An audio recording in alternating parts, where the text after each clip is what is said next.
Hello dear students, welcome back to our channel. और इस video lecture में हम लोग कक्षा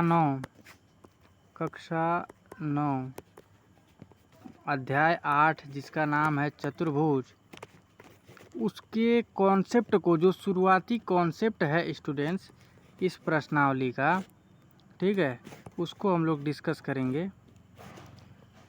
तो हम लोग इस वीडियो लेक्चर में, इससे पहले वाले जो वीडियो लेक्चर है, ठीक है, उसमें हम लोगों ने आपका चतुर्भुज की परिभाषा जाना कि चतुर्भुज होता क्या है, चतुर्भुज के प्रकार को जाना, चतुर्भुज के प्रकार को जाना, और फिर उसके बाद जाना कि वर्ग क्या होता है, वर्ग के विषय में महत्वपूर्ण तथ्य, और फिर उसके बाद से हम लोगों ने जाना कि वर्ग क्या होता है, वर्ग की विशेषताओं को जाना। ठीक है, इस वीडियो लेक्चर में हम लोग आयत पढ़ेंगे, आयत की विशेषताएं पढ़ेंगे।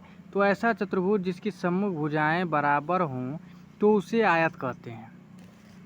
ठीक है, सम्मुख भुजाएं, जैसे चतुर्भुज बनाइए, ठीक है, ये चतुर्भुज है, मान लीजिए इनकी सम्मुख भुजाएं ये, तो ये इसके अगर ए बी के हम लोग सामने की बात की जाए तो सी डी है, और डी ए के सामने की भुजा बात किया जाए तो सी बी है। मान लीजिए आप इस लाइन पे हैं, आपको अगर सीधा देखने के लिए कहा जाए, या तो आप इधर देखेंगे या तो आप इधर देखेंगे। जब इधर देखेंगे तो सी बी ही न दिखाई देगी, या इधर देखेंगे शून्य बट्टा सन्नाटा दिखाई देगा, कुछ नहीं दिखाई देगा। लोग हंसते हुए दिखाई देंगे आपको, ठहाके मारते हुए आपके ऊपर।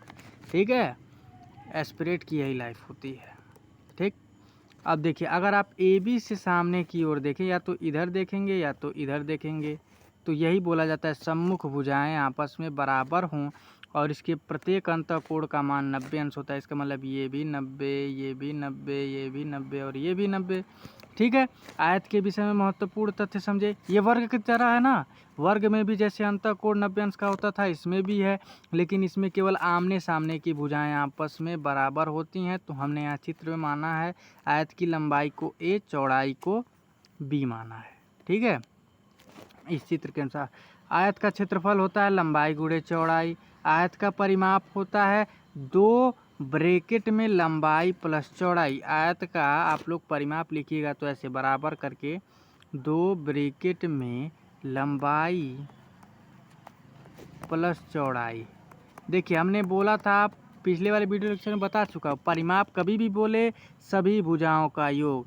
तो ए से आप बी पे गए, बी से आप ए पे गए, फिर ए से आप बी पे आ गए, फिर वहीं पे आ गए, तो ख़त्म हो गया बराबर A to A, B to B, तो हो जाएगा 2 कॉमन लीजिए, ए प्लस बी, हो गया ना। तो यही बस लगाना था। आयत का विकर्ण भी होता है ब्रैकेट में लंबाई का स्क्वायर प्लस चौड़ाई का स्क्वायर। ए यहाँ पे कड़ी में बी स्क्वायर, ब्रैकेट बोल रहे हैं हम, कड़ी में ए स्क्वायर प्लस बी स्क्वायर। आयत के प्रत्येक अंतःकोण 90 अंश का होता है। आयत के विकर्ण आपस में समान होते हैं। देखिए, वर्ग की तरह है, विकर्ण समान होते हैं और एक दूसरे को लंब समद्विभाजक करते हैं। इसीलिए मैं आपको एक साथ पढ़ा रहा हूँ। वर्ग, आयत और समचतुर्भुज की जो विशेषताएं होती हैं वो एक समान होती हैं। ठीक है, विशेषताओं का मतलब ये वाला पोर्शन। ठीक है, चलिए हम लोग बढ़ते हैं समचतुर्भुज की तरफ। तो समचतुर्भुज क्या होता है? ऐसा चतुर्भुज जिसकी चारों भुजाएं बराबर हों किंतु प्रत्येक कोण अंतःकोण समकोण ना हो। यानी ये जो होता है समकोण ऐसे बनता है, ऐसे ऐसे। ठीक है, तो इनकी सभी भुजाएं आपस में तो बराबर रहती हैं।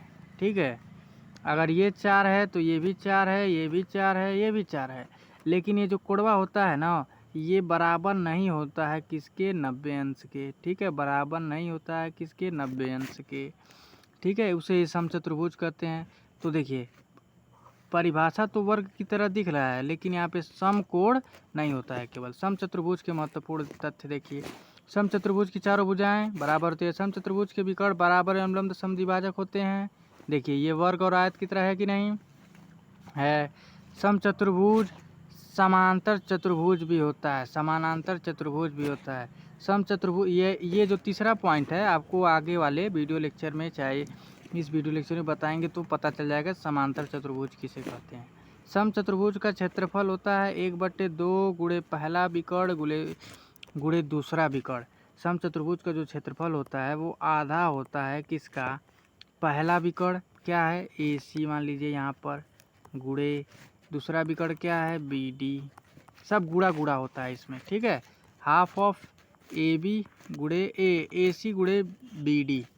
समचतुर्भुज का परिमाप आपको पता है कि परिमाप का मतलब सुनते ही आपको याद हो जाना चाहिए। कोई भी आकृति हो सभी भुजाओं का योग, A से A पे गए, फिर A से A पे गए, A से A पे आए, के बारे 4 बारे तो 4A। समांतर चतुर्भुज समचतुर्भुज का भी परिमाप 4A हो गया, ठीक है स्टूडेंट्स। चलिए अब हम लोग अपने अगले परिभाषा की तरफ चलते हैं। समलंब चतुर्भुज क्या होता है? ऐसा चतुर्भुज जिनकी सम्मुख भुजाओं का एक युग्म समांतर होता है केवल। अब देखिए, अब एक कॉन्सेप्ट हट गया। देखिए आप लोग को जब भी परिभाषा याद करना हो तो वर्ग, आयत और समचतुर्भुज एक साथ याद करिएगा, ठीक है, एक साथ याद करिएगा, ध्यान दीजिएगा इस बात को। और समलंब चतुर्भुज और समांतर चतुर्भुज, ठीक है, समांतर चतुर्भुज और चक्रीय चतुर्भुज, थोड़ा बहुत चक्रीय चतुर्भुज एक साथ याद कर लीजिएगा, काम हो जाएगा। समलंब चतुर्भुज ऐसा चतुर्भुज जिसकी समूह भुजाओं का एक युग्म कैसा होता है, समांतर होता है, उसे समलंब चतुर्भुज कहते हैं। ऐसे बनता है ये AB मान लीजिए, ये CD मान लीजिए। AB समांतर होगा किसके, CD के, ठीक है, बस यही होता है, इसमें ज़्यादा कुछ नहीं। यहाँ पर जो भुजा है उसको क्षेत्रफल ज्ञात करने के लिए सबसे पहले हमको लंब खींचना पड़ता है, ठीक है। जब लंब खींचेंगे आप तो यहाँ से बराबर दूरी पे खींचा जाता है, यानी ये डिस्टेंस इस डिस्टेंस के बराबर हो जाता है, और इसको हम भी H से डिनोट करेंगे, ठीक है। क्योंकि जब समांतर होता है तो उनके बीच की दूरी समान हो जाती है, इसी की वजह से अगर H यहाँ पर है तो H यहाँ पर भी होगा, ठीक है स्टूडेंट्स।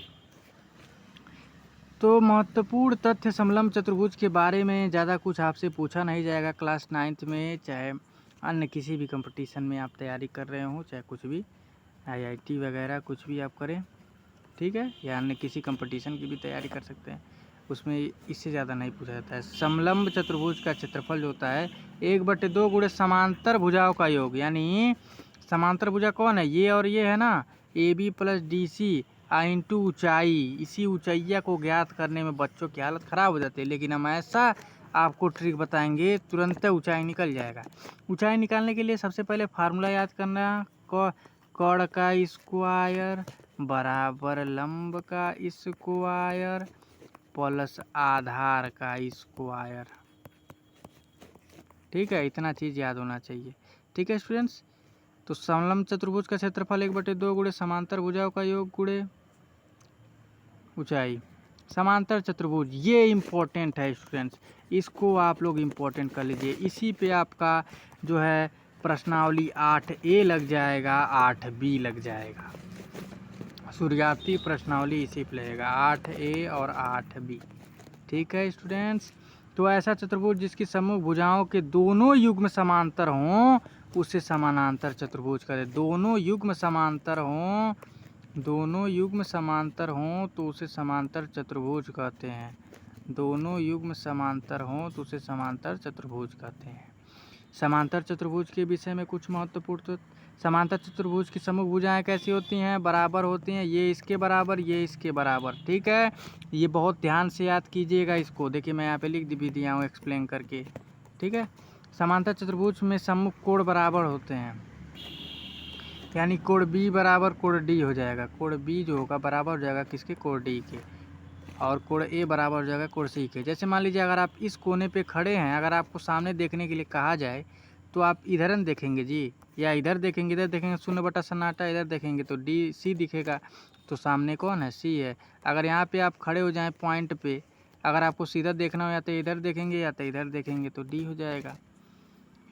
समांतर चतुर्भुज के विकर्ण एक दूसरे को समद्विभाजित करते हैं, बराबर नहीं होते हैं, समद्विभाजित, यानी ये जो होगा, ये जो भुजवा होगी इस भुजवा के बराबर होगी, और ये जो भुजवा होगी इस भुजवा के बराबर होगी, ठीक है। यानी OA बराबर OC और OD बराबर OD, लेकिन AC not equal to BD होगा।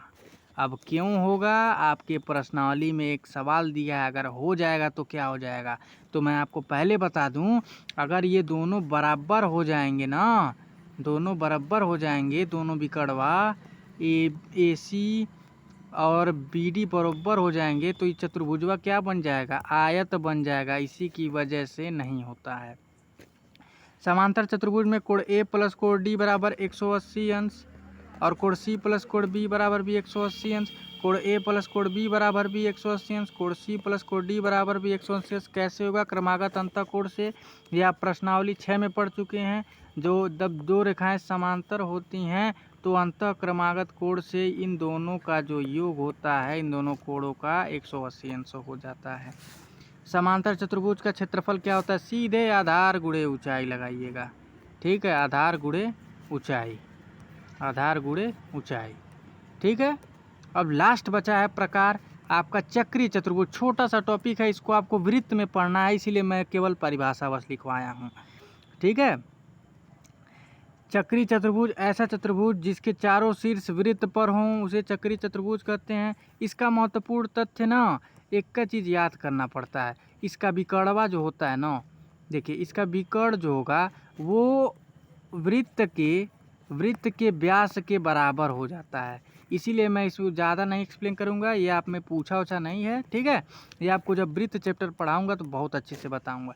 आप ये जान लीजिए, अगर जब समांतर चतुर्भुज आप पढ़ते हैं, अब अभी के लिए थोड़ा इसको भूलिए, समांतर चतुर्भुज पढ़ते हैं तो कोण A बराबर कोण C हो जाता है, क्योंकि समांतर चतुर्भुज के सम्मुख कोण बराबर होते हैं।